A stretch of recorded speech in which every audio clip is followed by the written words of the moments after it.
This segment is brought to you by Central National Bank. Put our ag professionals to work for you. Welcome back to the show. Recently, Farm Factor attended a trade export conference in Olathe, Kansas, where we learned more about trade for Kansas producers and international trade outside of U.S. borders. We talked with several export managers and export experts about what we can do as Kansas producers to make our market known around the world. Food Export Association is what's called the State Regional Trade Group. It's one of 4 that cover the 50 United States. And it's a membership organization. The members are the state departments of agriculture. J.J. Jones is our host today. He represents the State Department of Agriculture from Kansas' interest and the food company's interest to Food Export Midwest. Every year they design strategic plans that include trade shows and missions and things, but also an export component, which leads us here today to the seminar. Well, they're crucial in many ways. Kansas is known for certain things in large volume, but actually they produce a lot of different products, including a lot of baking products and a lot of pet food.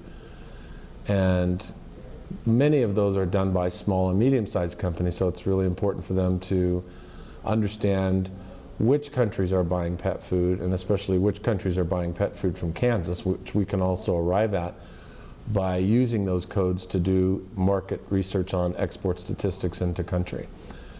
We exported the United States last year $1.3 billion worth of pet food, so the question is always why?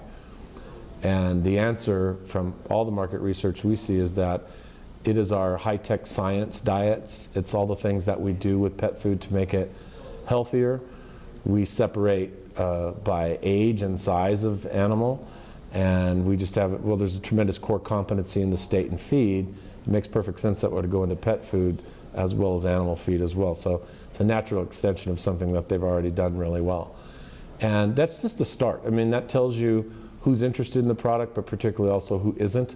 And you may find in that research that either the duties are really high, they don't have a high pet population, or they're buying it from a more proximate country that they're in a free trade agreement with. There's usually some kind of a cost advantage or really high regulations that keeps a lot of our products out.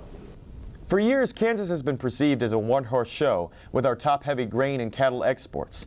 But in fact, Kansas is a very diverse market with many opportunities and diverse areas where Kansas producers can get involved.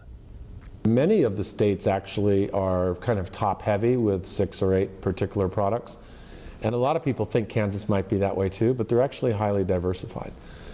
And they sell a lot of food ingredients, and they make a lot of bread product too. That's of high interest to people.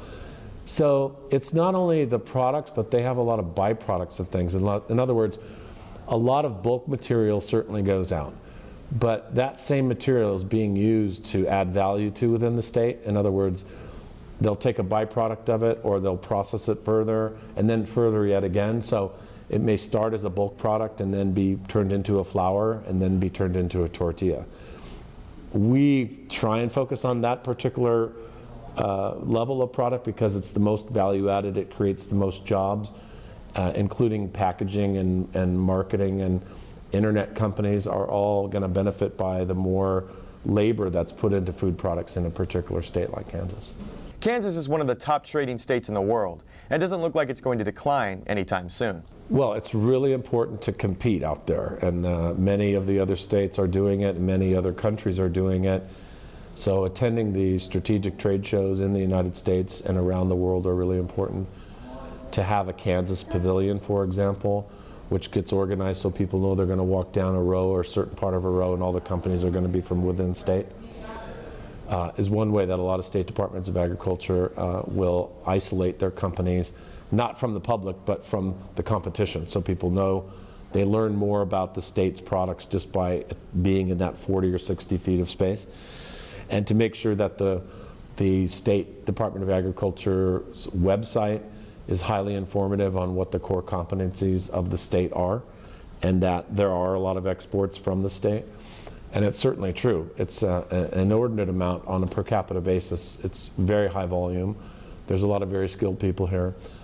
Another thing is to focus on the logistical hub that we have here in Kansas City. We have the NAFTA corridor, which is based on north-south traffic between Mexico and Canada. So there's a tremendous intermodal facility here, lots of international freight forwarders. A lot of people don't realize that one of the probably 6th or 7th largest hub of international freight activity is right here.